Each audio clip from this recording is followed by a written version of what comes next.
This is the Hidden Killers Podcast with Tony Bruschi and continuing coverage of the case against Bryan Kohberger. From day one, the Bryan Kohberger case felt less like a straightforward true crime story and more like some twisted psychological puzzle.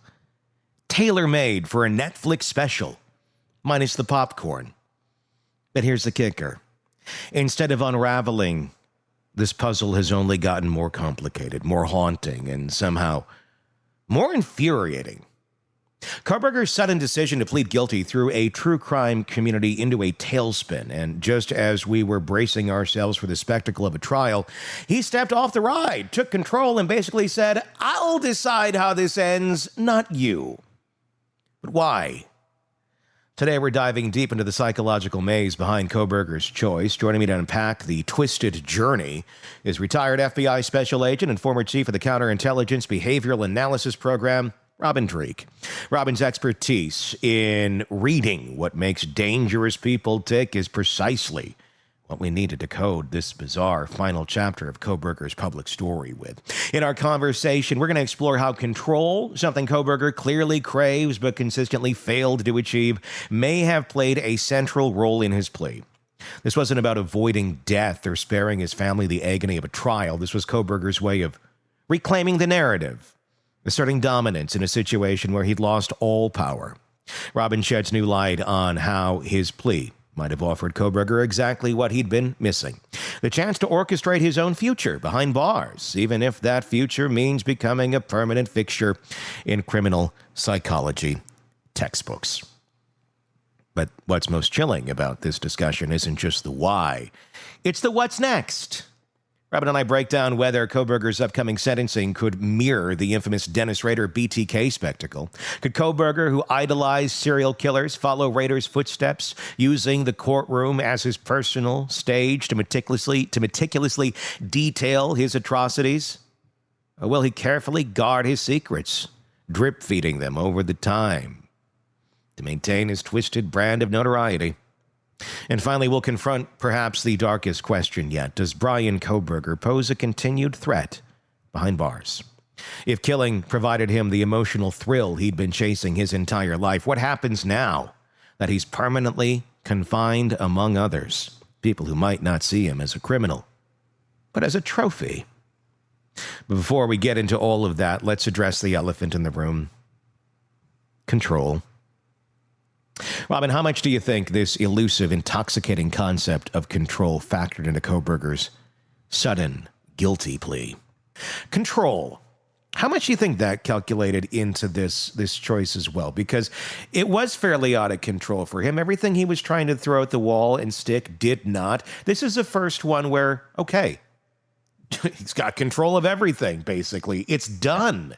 He threw the towel in. Now he can go forward and be in control of certain things, obviously not his freedom, but if somebody wants to study him, talk to him, he's going to get to go down that road. And putting him back in control, I wonder how much that of the emotions that he does have, control is likely one of them, and something that he certainly was not having any sort of grip on in recent years.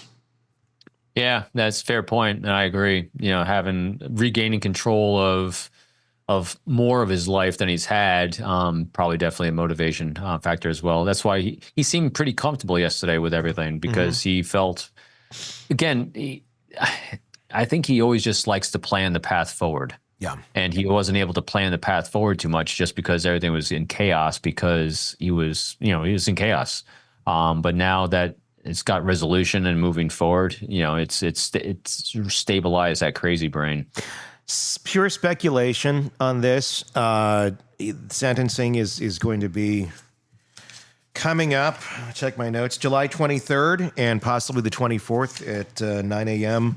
Mountain Time. They have the extra day in there in case they need it for the victim impact statements. Do you think we're going to see a repeat of what we saw with Dennis Rader? Considering the connections here. I mean, Catherine Ramsland, the one that wrote the book on him, now looks like she's probably going to write the book on Kohberger. That's my conjecture out of it. I would not be surprised at all. But BTK was one who, in his sentencing, at the very last minute, did the same thing, stood up and said, I did it. We don't have to do the trial now. And admitted, but then in sentencing, went through it. 45-minute recitation about everything that he did. Do you think we're going to see Kohberger stand up and attempt to do that at the impact statements, or is this a different animal where he's going to cower and be very selective at where and how he shares his story? Boy, that's a great unknown, Tony. I could see both. I really can.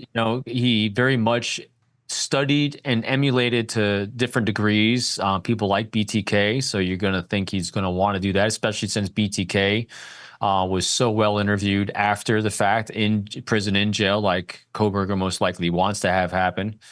At the same time, though, you want to be able to control a lot. I mean, also BTK had a lifespan of doing this. So he had a lot of things and details he could leak out over time and maintain control over a larger period of time because his empire of killing was so vast. Yeah. Kohberger's is very, very narrow. So he doesn't have a whole lot he can leak. So if he leaks it all at the sentencing, then he's got nothing left in the barrels, basically. He may say a little something to kind of whet the appetite and maintain control without losing his only reservoir of tools he has to maintain interest. Because remember, that's what these guys do. They want to maintain their own control over their own notoriety and grandiosity. So they're going to be very covetous of the leakage they give.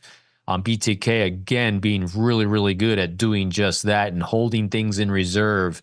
And when you have someone like Kohberger, where you only got what, but I don't mean to diminish it all, where you have 4 murders, most likely not over a span of time. We're thinking, wise, this is his first and only. He's going to be covetous of holding as much as he can in, I would think. Yeah, and do you think does he get joy would he get joy out of telling the families exactly what he did? Because I don't, with BTK, I struggle with it. I don't know that Dennis Rader was getting joy out of torturing those families and telling what he did. I think it was more so I'm proud of the length and the craft. And it's a really weird way of using the word, but the craft of what he did and was able to get away with it, because those were unsolved forever. This was solved. I mean, so there isn't like the revealing of everything.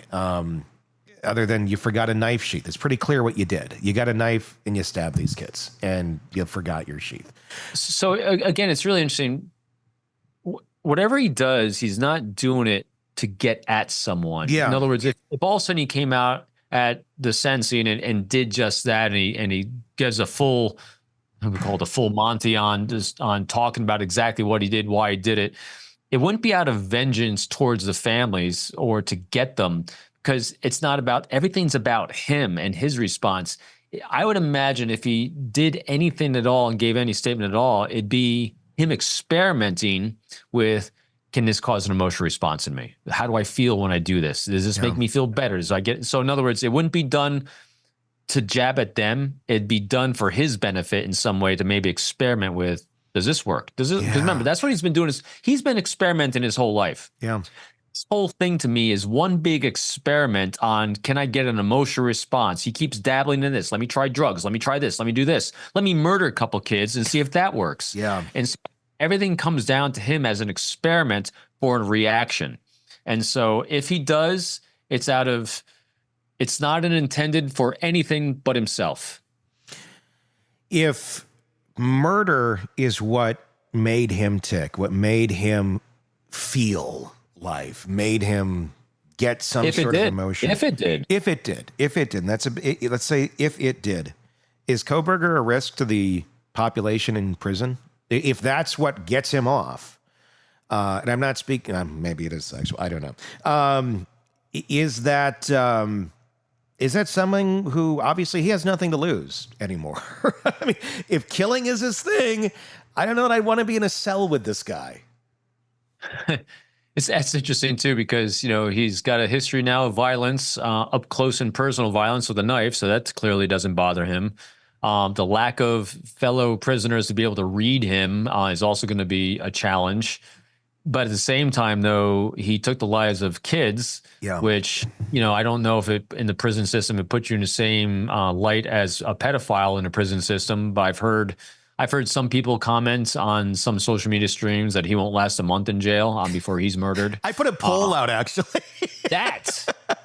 So now that, to me, I'm not advocating anything illegal. No, I'm not either, but I was curious.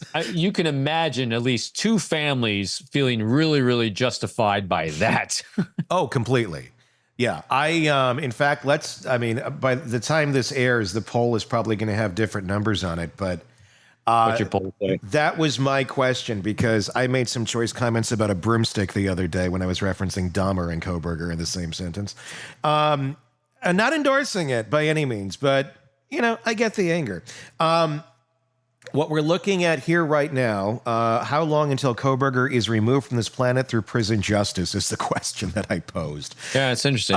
Before New Year's, that is leading at 31.1%. In a close second, 2027 and never are tied at 26.2%. 2026 is at 16.4%. So you're kind of in the area of it'll be a little bit to never, or it's going to happen right away. So they could actually put him in isolation for his own protection, which they probably will and probably need to do for several years. I wonder if Vegas has odds on him yet. Do they do that for like this sort of shit? They do it for everything. They got odds for everything. Oh my God. Again, not endorsing that, but it's certainly the vileness of this crime. I know two families you might be. Yeah, I put some money down. I'd see if there's a This is the most hard. This is it's funny. I thought there'd be a feeling of relief when this one was done, but I don't know. A lot of horrible emotions on this one. I think one of the worst things is that picture, that thumbs up in the shower. Oh, it's real. It is. He did it. He took the picture for that reason. It's everything 100%. We speculated on is true. Yep. 100%. Stepping back from my conversation with Robin Dreek, it's clear we're not just dealing with a cold-blooded killer. We're dealing with someone whose twisted motives stretch far beyond violence. Bryan Kohberger's decision to plead guilty was unsettling precisely because it feels like another calculated move on a chessboard he built for himself. It wasn't remorse. It wasn't redemption. It was control, pure and simple.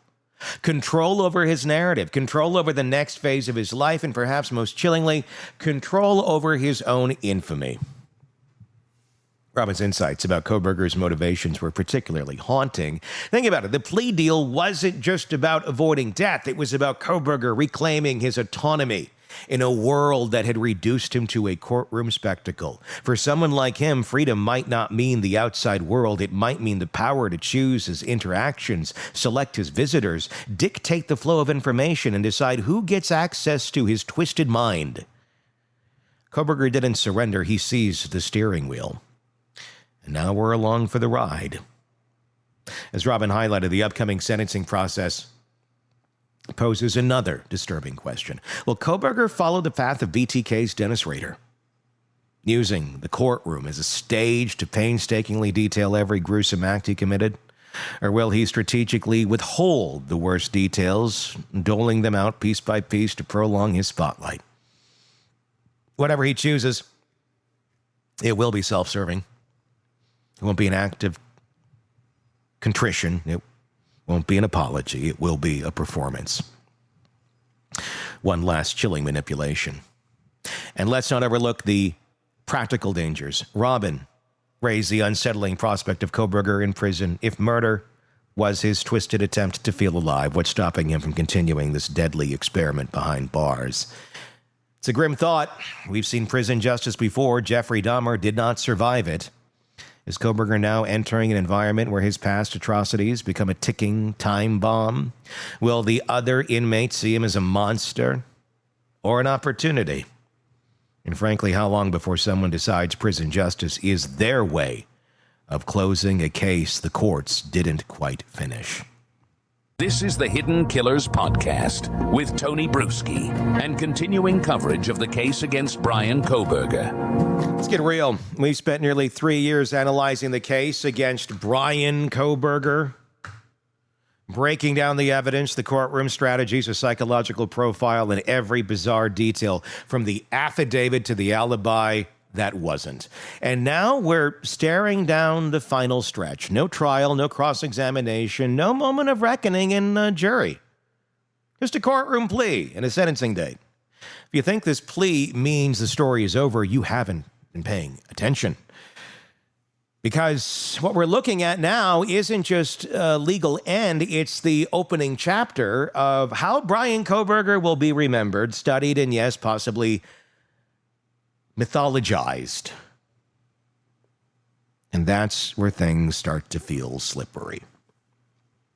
This is the part where it stops being about, did he do it? It becomes a question of why. Why did he want this outcome? Why did the state agree to it? And why does it feel like, despite the life sentence, he got exactly what he wanted? I'm curious to get your thoughts as we go through this in the comments section on YouTube. Search Hidden Killers with Tony Bruschi if you're not already there. If you're on the podcast platform, hit subscribe, please. But do check us out on YouTube as well.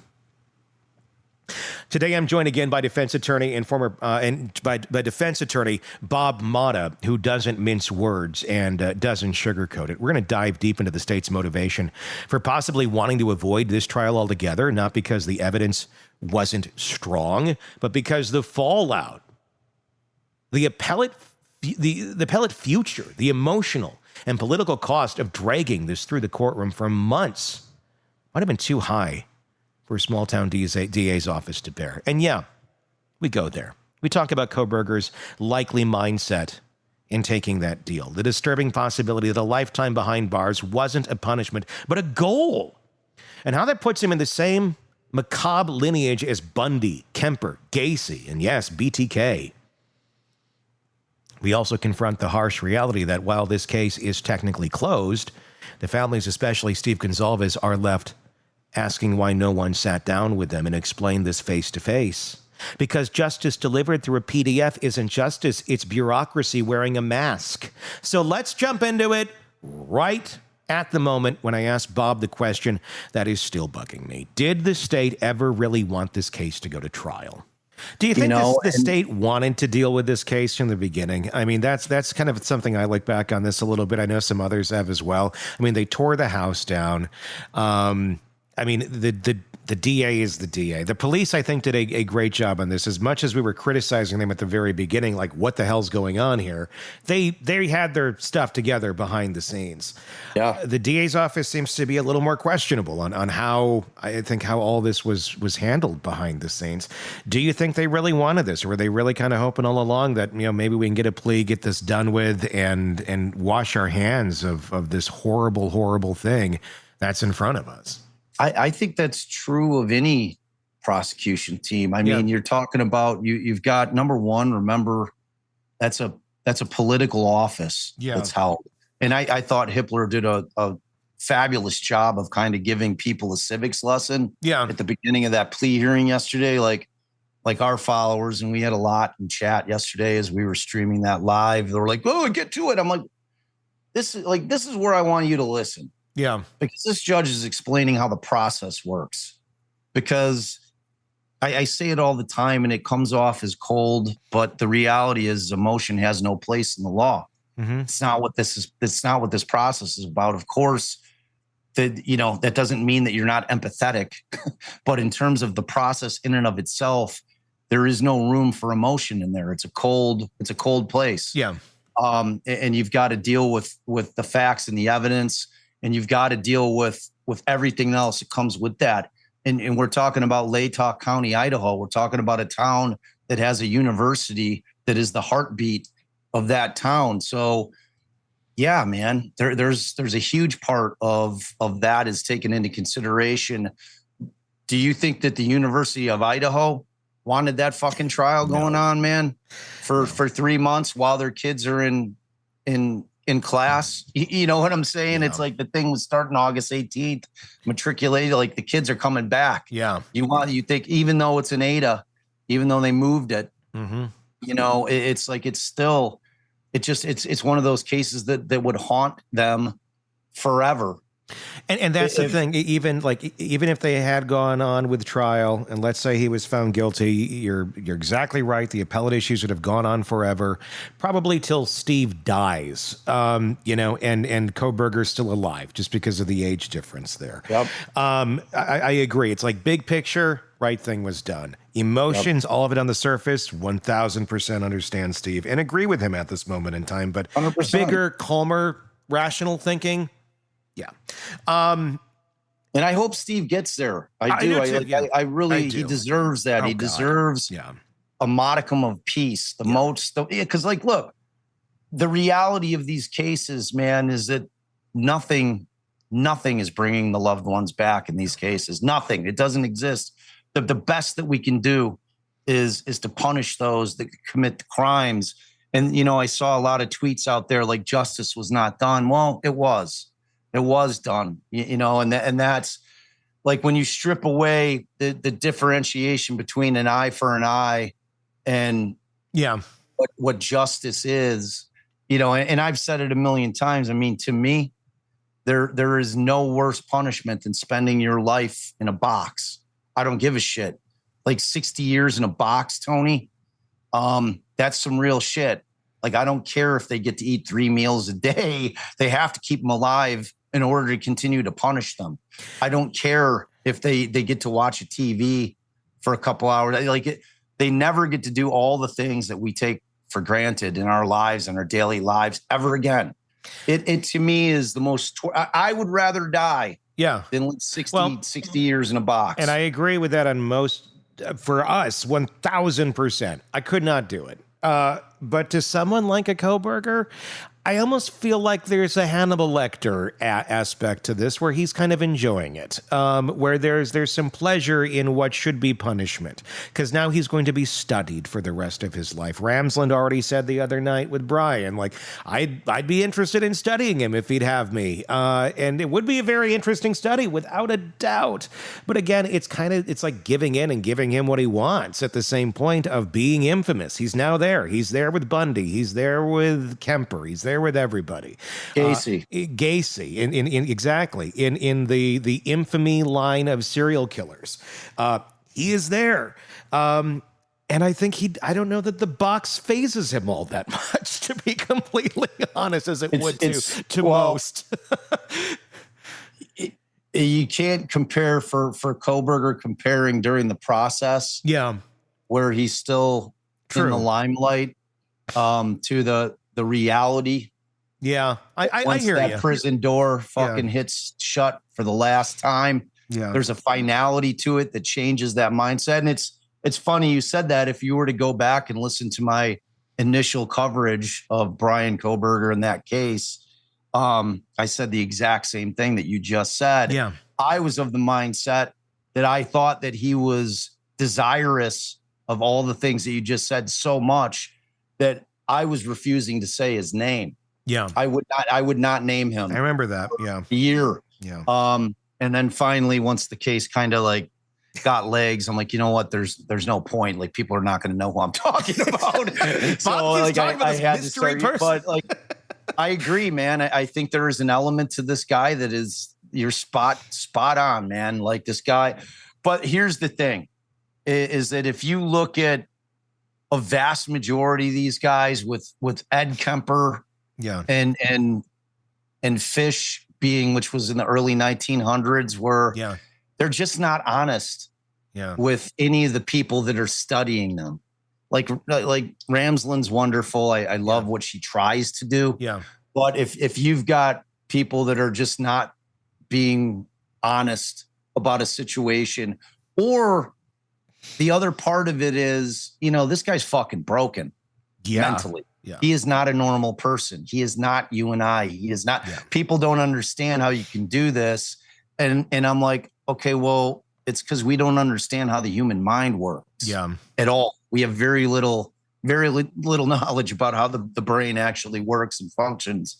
And in this type of situation, you're trying to get answers from somebody who doesn't know the answers himself as to why he's broken. He has no fucking idea. why his mind is like the way it is. Yeah. Like, to be compelled, because you going into this, you have to imagine how obsessive he was, how obsessively he was thinking about doing this. Sure. For months, maybe years. Yeah. That it was at the forefront of his mind. That like he had this compulsion to do this thing that we will never understand. And if he can't understand why he's that way, no one else is going to be like, he's not going to be able to give honest answers. You know, did he ever battle like in part of the Gacy tapes when my father was preparing him for his insanity defense case, you know, there were glimmers of truth in there. Mm-hmm. You know, and like towards the end when Gacy got really sloppy with Rob Peast and kind of broke his typical MO and, you know, just snatched this kid where it was clear that they were going to put together that Gacy was the last person that saw him. And, you know, that ended his reign of terror. And, you know, when he talked about it, he was like, at that point in his evil career of killing, you know, he had realized that he couldn't stop himself. And, you know, he was like exhausted because that guy would literally work all day as a contractor. And then like his kill time was like 4 a.m., 5 a.m. in the morning after he'd work all day and then go troll for victims and then bring them back and do whatever he did. And then he'd get up at 7. The guy would sleep like an hour and he did it for years. And, you know, but he finally realized that, you know, he was trying to work more in the hopes that he'd sleep so that he wouldn't do what he was doing.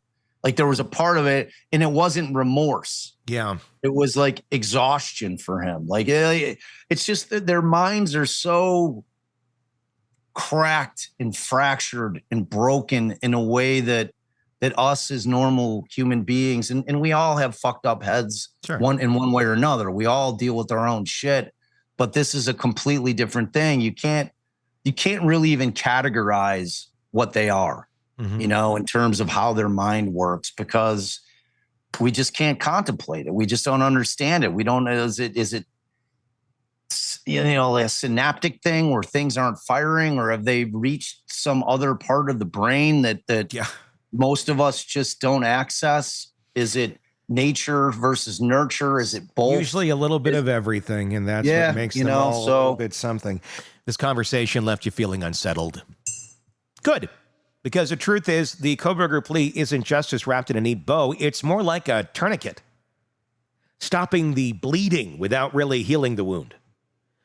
Bob laid out what many legal experts have been quietly saying for months. The prosecution may have had the evidence, but not necessarily the stomach or the resources for the war that was coming. A trial this big, this high profile, in a small jurisdiction like Latah County. I know it was moved to Boise. It was always going to be a logistical and emotional bloodbath.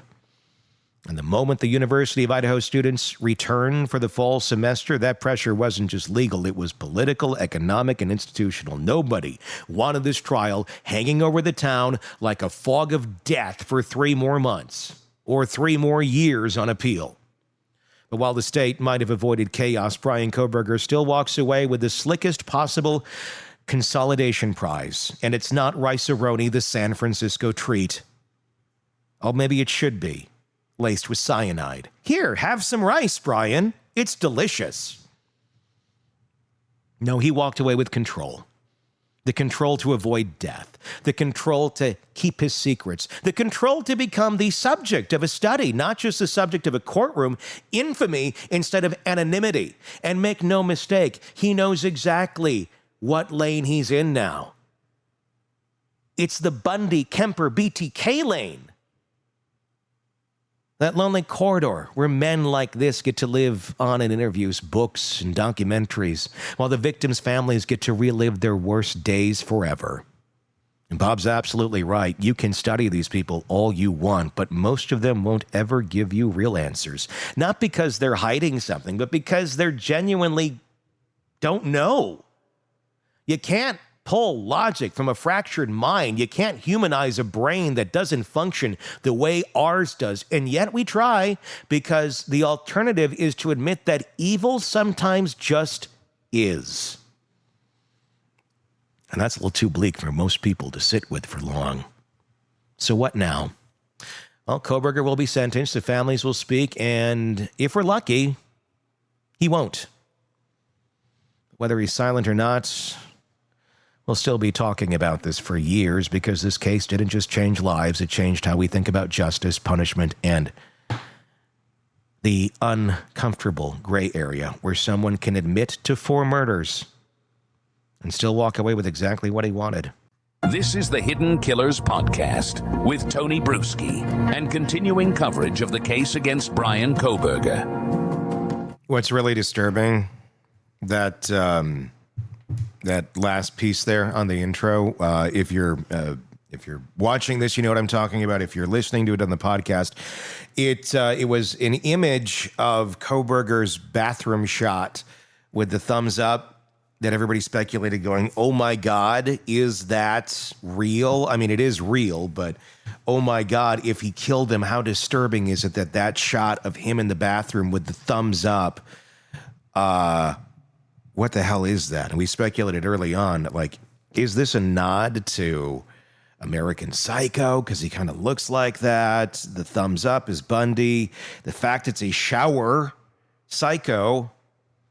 There's a lot in that shot, and we had actually thrown it into AI, and it animated it where he kind of waves his thumb a little bit, and it's pretty haunting and scary. But he did that. He killed those 4 people, then a few hours later took the shot. 1,000% happened. God. There's a lot of pieces in this now that we know he's guilty, now that he's admitted his guilt, that are now coming to fruition and are coming to light from earlier chapters in this. And it just kind of blows your mind. Like, oh my God, that they did do it like this. We've all heard chilling phrases. He seems so normal. It's become the unsettling cliche in true crime. The neighbor, the friend, the student who once suspected could not ever commit horrific crimes, but then they do. And the perplexing, deeply troubling saga of Bryan Kohberger,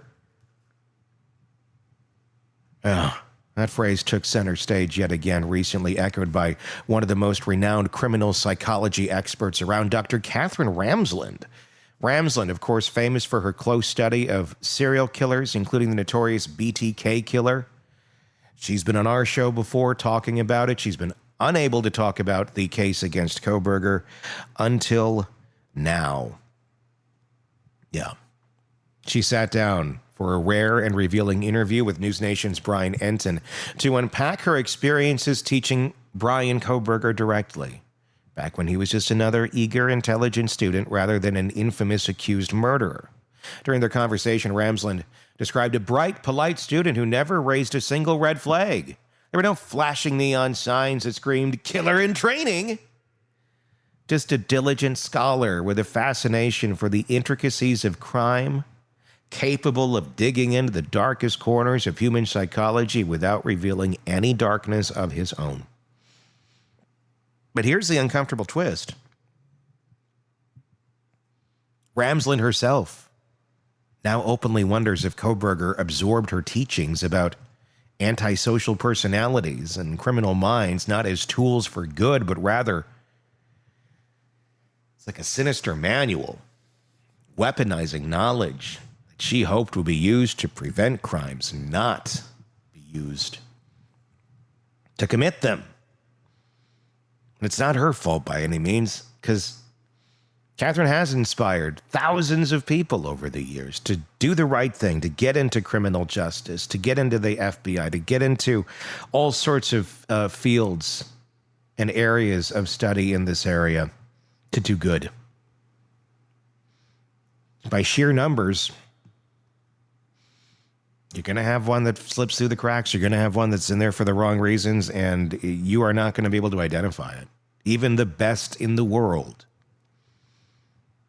raises an unsettling question we all have to grapple with. Can our best intentions, our best education, inadvertently provide the keys to violence for someone already predisposed to harm? And the answer is yes. But so can the world. He just happened to get really, really close to some of the best. Not a lot of people are able to do that. Let me know your thoughts in the comments as we dive into our conversation here with Siobhan Scott. Comment section is on YouTube, so if you want to join us over there, just search Hidden Killers with Tony Bruschi, and you can comment away on our conversation or conversations, because there's a lot of videos. We have hundreds of videos with Siobhan talking about all different cases, and check them out. You'll love it on our YouTube channel, Hidden Killers with Tony Bruschi. And do hit subscribe there, too, if you don't mind. Really appreciate it. So joining me to unravel this troubling psychological puzzle is psychotherapist Siobhan Scott. Years of experience delving into the darkest corners of the human psyche. Siobhan's going to help us explore the line between fascination and fixation, education and exploitation. Started by asking her the question many of us were pondering: how can someone like Kohberger so completely mask their violent intent, even from an expert like Catherine Ramsland herself? Catherine Ramsland finally has broken her silence on this case. She spoke to News Nation's Brian Enton just the other night about what she could on the case. There are still things she can't talk about because of, I forget the term, but it's like HIPAA almost for teachers and students, where there's certain things you can't discuss. But she was able to talk about her interaction somewhat with her feelings about him. And she came out and said there really wasn't any red flags for the most part. He seemed very much, as a student of hers, that he was very astute, very polite, very interested, very passionate, had the mental capacity to really get into the information that they were studying and contextualize it and dig deep into it. Not the... I wasn't expecting her to be like, he was eager to kill and then just learned how to fly the plane up and not fly it down. It wasn't like that. What do you take? Are you surprised by that at all? Or is that kind of what you would think that this person would have been like if you were to look back on this retrospectively, as if he had been a student or when he was a student? Yeah, his craziness, his dark side, all occurred internally in his head. I think even though people thought he was weird, nobody would have guessed he had the kind of violent fantasies that he had. And so a person like this is very good at compartmentalizing, at keeping it buttoned up, and playing a very polite, appropriate role, certainly with a teacher who's an authority figure. Yeah, that's the interesting part of this. And I remember we had the conversation earlier on about Howard Bloom has the article out where he theorized, did he do all of this in some crazy way to try and impress Catherine? Catherine had mentioned something yesterday with Brian Enton about it, being a little bit concerned looking back. Did he use what he was taught about the antisocial personality end of things, about how to plan a crime, how to investigate a crime? Is this someone who used that for all the wrong reasons? Not that it's something that should necessarily discourage her, but she did bring up, we hope that most people that go through this, they come out the other side and they are going to go use this for good. They're going to go be investigators. They're going to go work in law enforcement, investigative work, whatever have you. But every once in a while, there's going to be someone that comes through like this and uses it for the wrong reasons. When he set out to go down this path as being educated in criminal justice, do you think this was the goal? Was this a long-term goal of Kohberger's when he went down that road?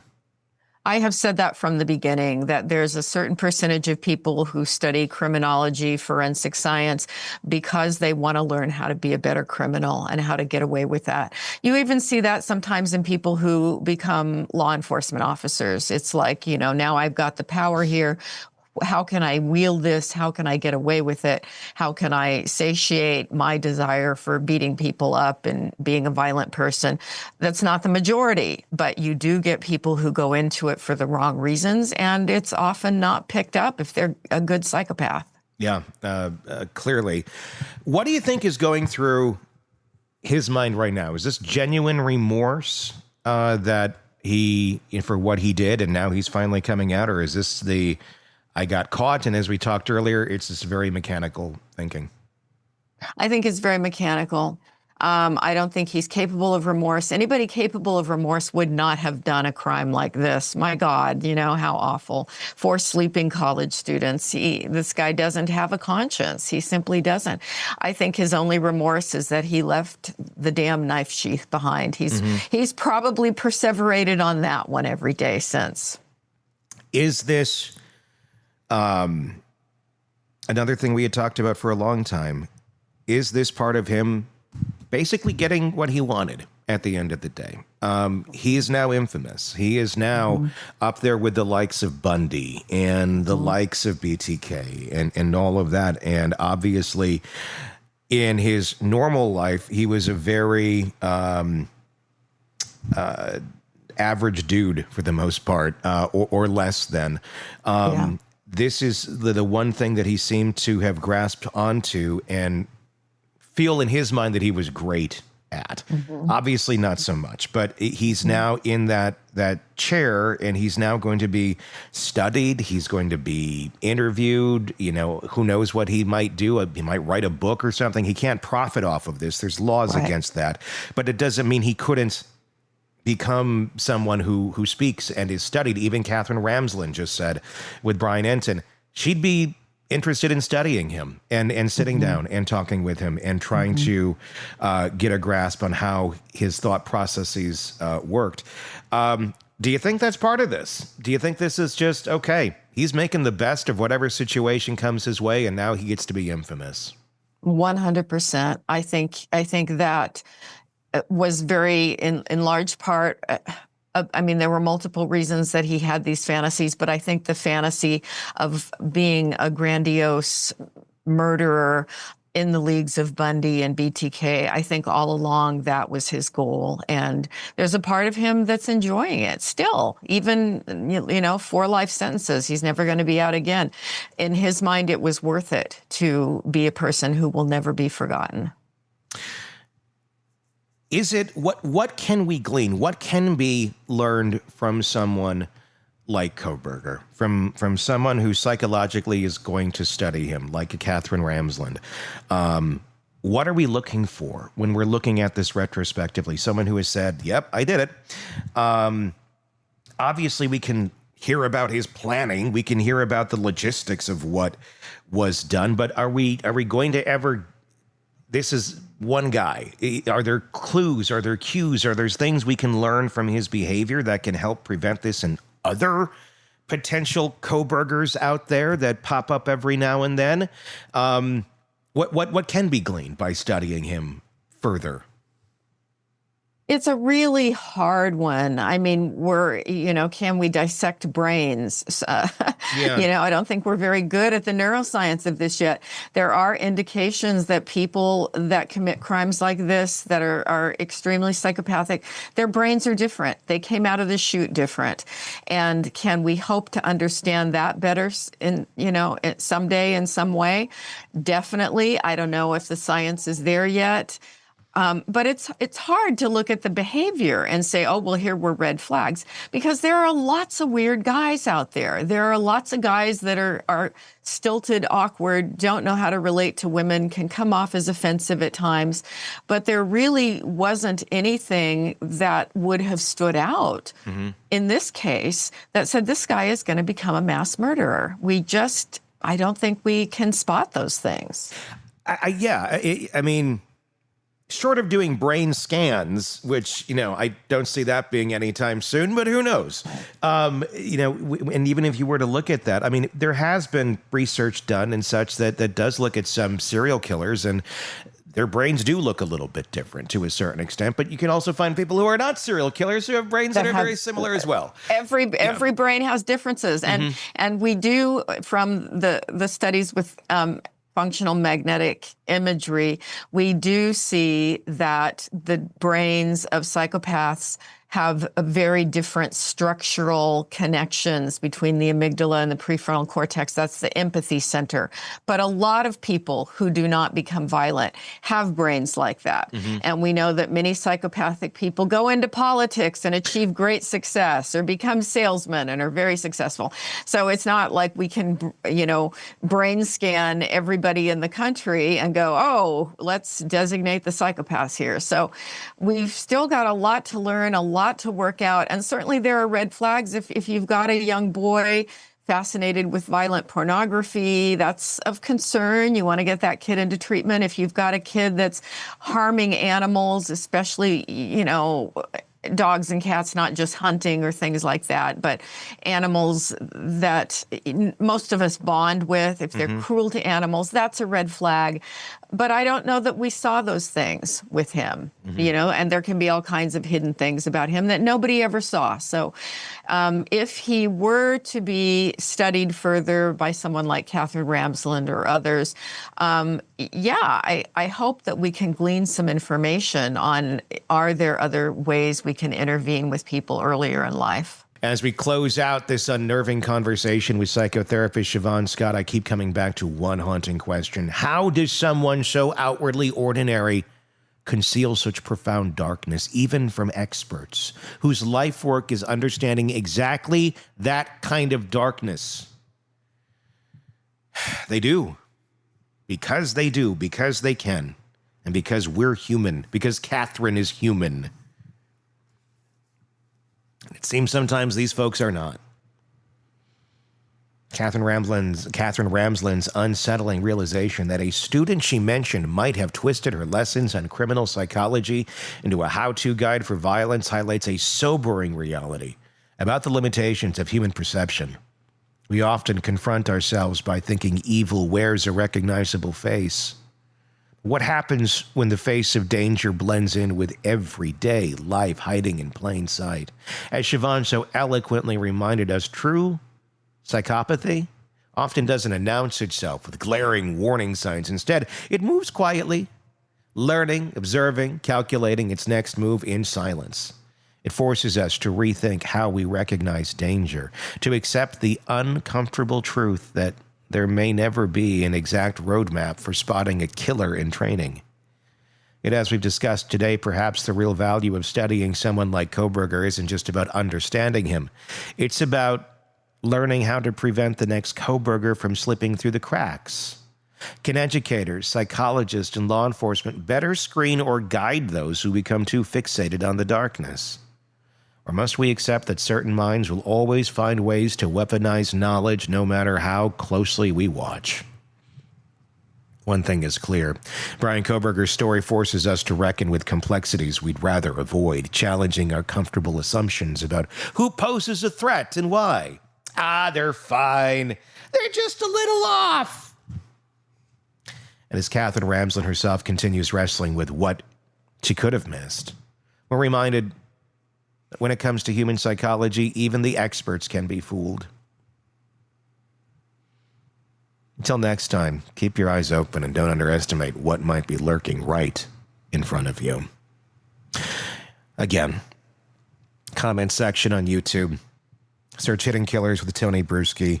Tell us what your thoughts are on this conversation. We do greatly appreciate it. And please do hit subscribe as well. Helps us grow the channel, and we always appreciate your input. Even an option there now for you, too. If you want to comment before everybody else, you can become a member of our YouTube channel and subscribe and get access to everything before everybody else and binge away. It's nice. It's there for you, ad-free as well. So check that out when you become a paying subscriber. But you can subscribe for free. You can get it all in your feed, and you can comment for free, too. But if you want that extra perk, the advanced and the way to speak early, that's there for you. We do greatly appreciate it if you can become a member. Until next time, for all of us here, I'm Tony Bruschi. We'll talk again real soon.